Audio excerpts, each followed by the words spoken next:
السلام علیکم ورحمت الله. ډاکټر صاحبانو په دې ویډیو کې د افغان میټ پریپ انکی اړوند معلومات درکوم. دا د انکیډریټ غونډي داسې یو سیستم دی چې تاسو کولی شئ د انکیډریټ ټول هغه فلش کارډونه چې د افغانستان د تخصص کیسې سره کومک کولی شي هغه ټول ته مطالعه کړئ. تاسو ضرورت نه لري نور چې په فلش کارډو په بندولو پسې وګرځئ او هغه ډاونلوډ کړئ. دلته ټول هغه بندولونه درته راخیستل شوي دي. تاسو یې کولی شئ په آفلاین شکل باندې مطالعه کړئ.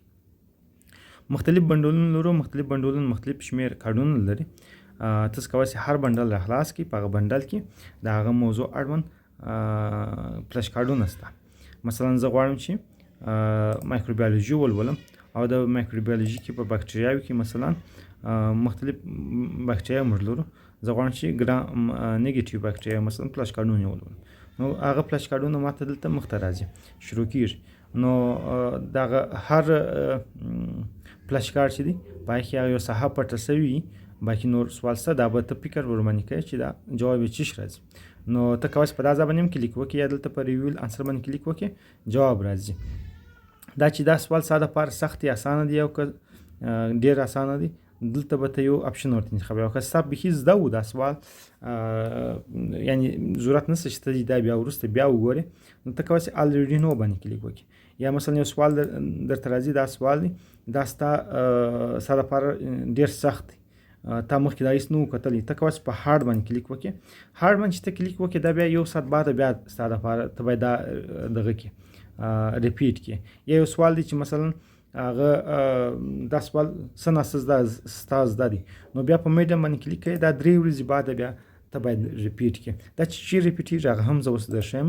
مثلا زه دا سوال ته هم وایم چې دا هارډ دی. یا هغه سوال چې الریډي نو لري، دا بیا ریپیټیشن ته ضرورت نه لري. دا چې دغه کارډونه چیرې ریپیټوای شو موږ، دا بیا تاسو کولی شئ دلته په دا عمومي صفحه کې په دغه ځای کې ټول هغه کارټونه چې باید نن یې ریپیټ کړي، هغه کارټونه چې مثلا موږ هارډ انتخاب کړي هغه باید موږ نن ریپیټ کړو. نو ته دا کارټونه باید نن وګورې. او هغه کارټونه چې سخت نه وه هغه باید موږ وروسته ریپیټ کړو، نو هغه بیا په کمینګ اپ کې راځي. نو فعلا موږ 2 کارډه په هارډ یا په د نن ورځې دپاره لرو چې باید موږ نن ریپیټ کړو. نو چې ته په دغه کلیک وکړې، هغه سوال بیا درته راځي. دا چې اوس تا که زده شوی په الریډي نو باندې کلیک کوې، نو دا نور د دغه صفحې څخه ځي، بیا دا وروسته تا ته بیا هېڅکله مخ ته نه راځي. نو هغه د نن ورځې کارډونه خلاص وو. دا چې کوم کارډونه په کمینګ اپ کې دي، دا موږ کولی شو صبر ورته وکړو، سبا یې ریپیټ کړو یا بل سبا. او که یا ته غواړې چې نن یې ریپیټ کړې، ته کولی شې په دغه اوس هم په دغه برخه باندې کلیک وکړې، هغه کارټونه بیا هم ستا مخ ته راځي. او ته کولی شې چې هغه د دوم ځل دپاره ریپیټ ورباندې وکړي، تر څو په ذهن کې هغه پاته شي. نو فعلا موږ کوم کارټ نه لرو، ټول کارټونه مو خلاص کړل. په دې شکل باندې ډاکټر صاحبانو کوم کارډونه چې څه دپاره یا کوم موضوع چې سوالونه چې څه دپاره سخت وه او تاسو غواړئ چې هغه څو ځله ریپیټ کړي، په دا ځای کې درته سپیس ریپیټیشن برخه کې هغه هم درته راځي. نو دا د میټ پریپ انکي ده. لا کار ته ضرورت لري. موږ کوښښ کوو په دې کې نور تغیرات راولو، لا یې سیسټم پرمختللی کړو او فعلا هم انشاءالله د ډېر حده تکمیل دي. کارټونه تقریبا شاوخوا 40,000 کارډه پکې شته.